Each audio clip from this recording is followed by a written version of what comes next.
Saudara Menteri Koordinator Bidang Perekonomian Erlangga Hartarto menyebut tidak ada anggaran bantuan bagi keluarga korban judi online.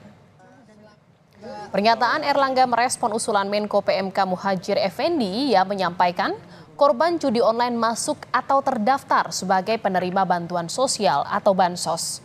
Menko Erlangga menegaskan tidak ada anggaran terkait usulan tersebut. Meski demikian, ia mempersilahkan jika ada kementerian yang berniat untuk mengusulkan bansos bagi keluarga korban judi online.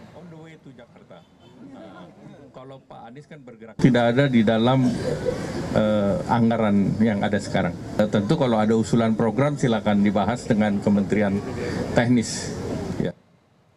Sementara itu, Saudara Menteri Koordinator Bidang Pembangunan Manusia dan Kebudayaan Muhadjir Effendi mengklarifikasi pernyataan sebelumnya terkait bantuan sosial bagi korban judi online. Muhadjir menegaskan korban yang dimaksud bukanlah pelaku judi online, melainkan keluarga atau individu terdekat dari pelaku judi online yang dirugikan. Korban judi online itu bukan pelaku.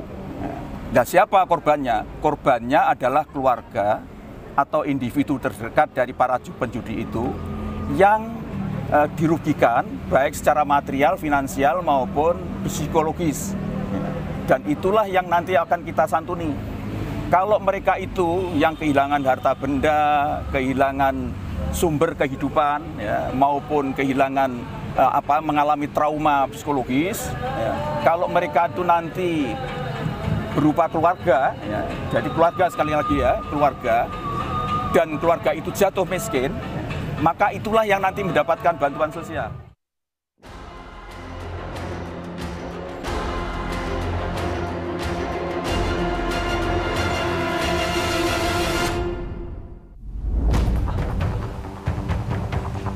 Judi online semakin merajalela di tengah masyarakat.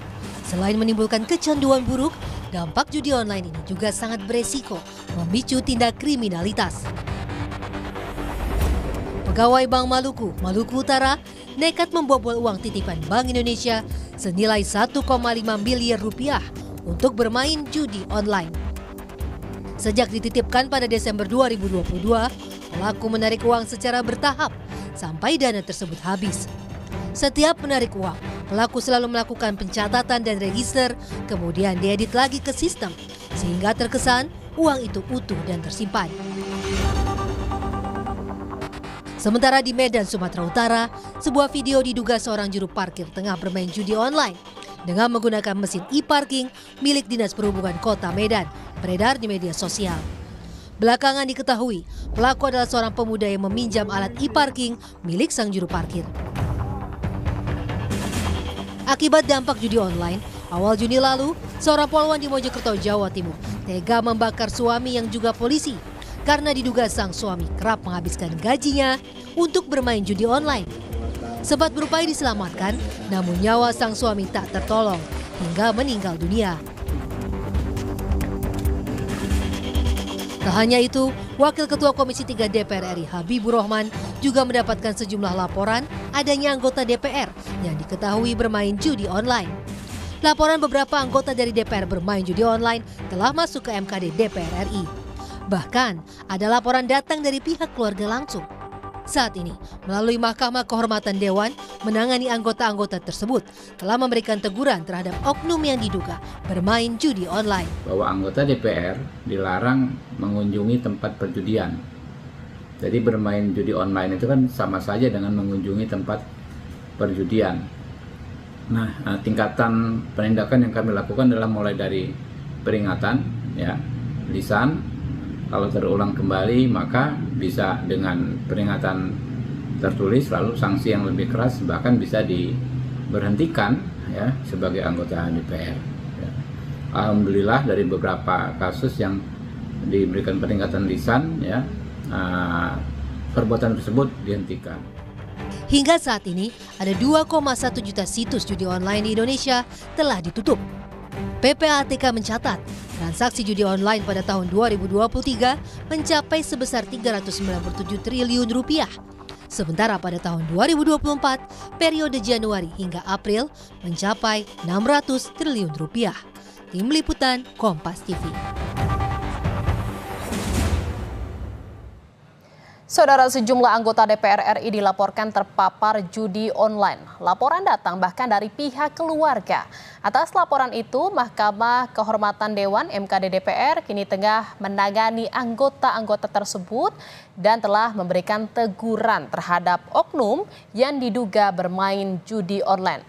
Lalu apa saja upaya penanganan judi online oleh MKD ini? Kita akan bahas bersama anggota MKD DPR RI sekaligus Wakil Ketua Komisi 3 DPR RI, Habibur Rahman, yang sudah tersambung bersama kami di Kompas Malam. Selamat malam, Bang Habib.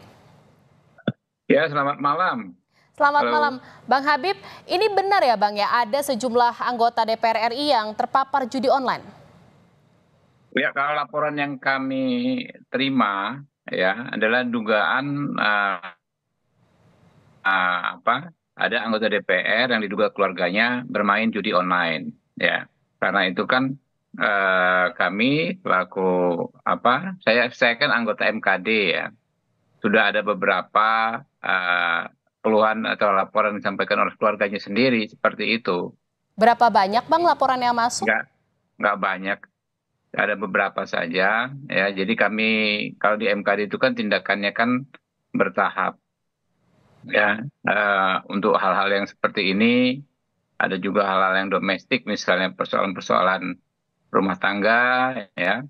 Kami panggil yang bersangkutan, ya, lalu kami ingatkan bahwa itu kan merupakan suatu bentuk pelanggaran, terutama kode etik anggota DPR pasal 3 ayat 2 yang isinya adalah anggota DPR dilarang mendatangi atau mengunjungi tempat perjudian.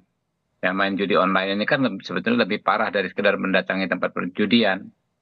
Ini kalau memang nanti terbukti dan dia mengulangi, tentu sanksi yang lebih besar akan menanti. Nah, kebanyakan setelah diberikan peringatan begitu, teman-teman informasinya berhenti. Yang jadi pertanyaan juga nih, laporan yang masuk dari pihak keluarga terkait dengan yang diduga anggota DPR ini terpapar judi online ini, apakah baru-baru saja atau memang sudah lama, Bang, laporannya masuk ke MKD? Ya, kalau yang seperti itu ya mungkin sekitar 2-3 tahun belakangan, terutama waktu pandemi itu.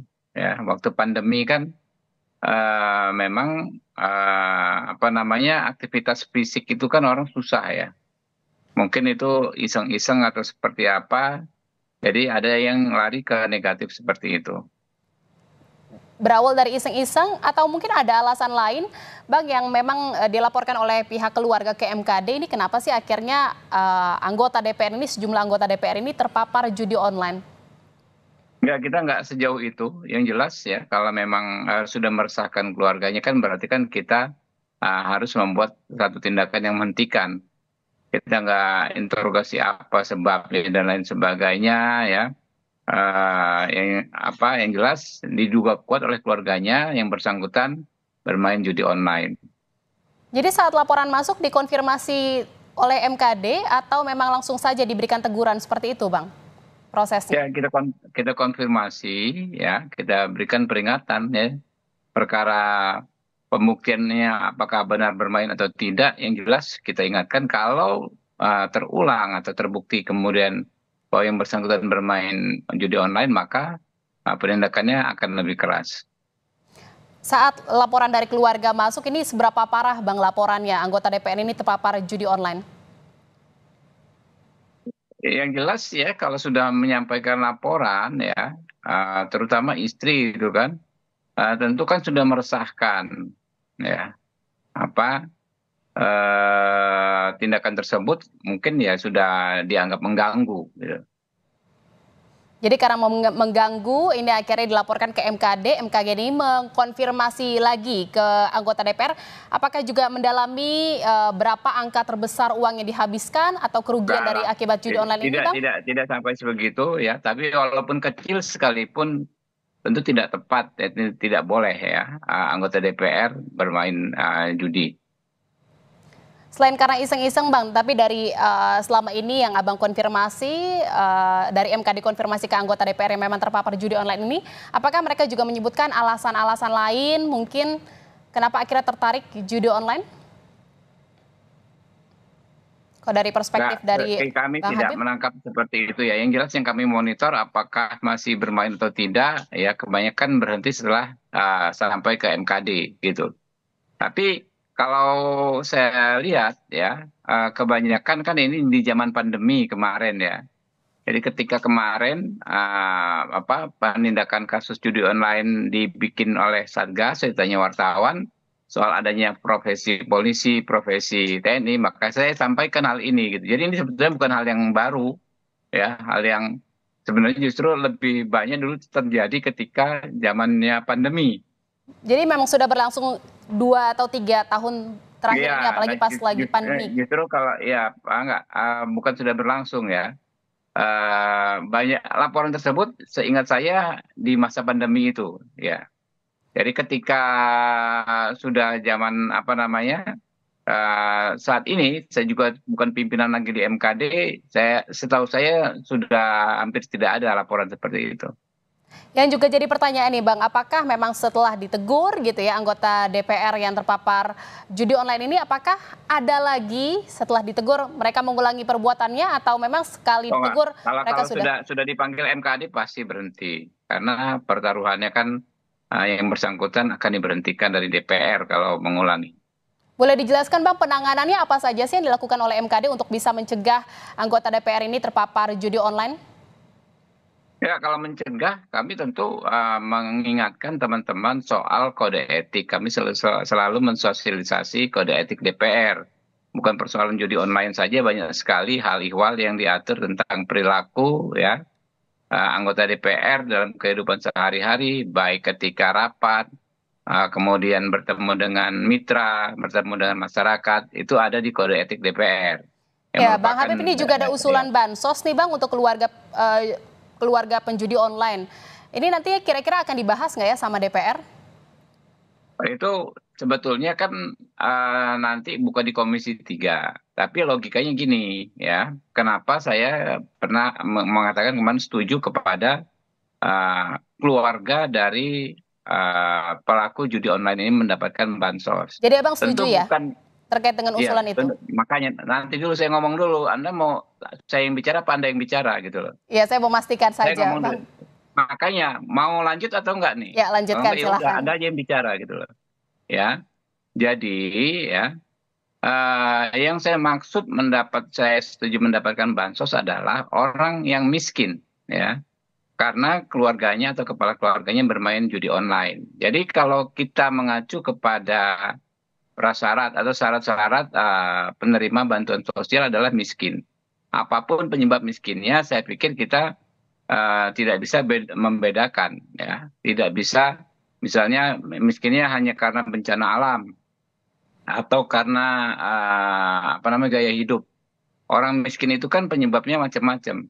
Ada orang yang keluarga yang miskin karena kepala keluarganya melakukan judi online. Nah, menurut saya orang ini berhak gitu loh mendapatkan bantuan sosial karena bantuan sosial kan tidak membeda-bedakan penyebab orang tersebut miskin. Gitu.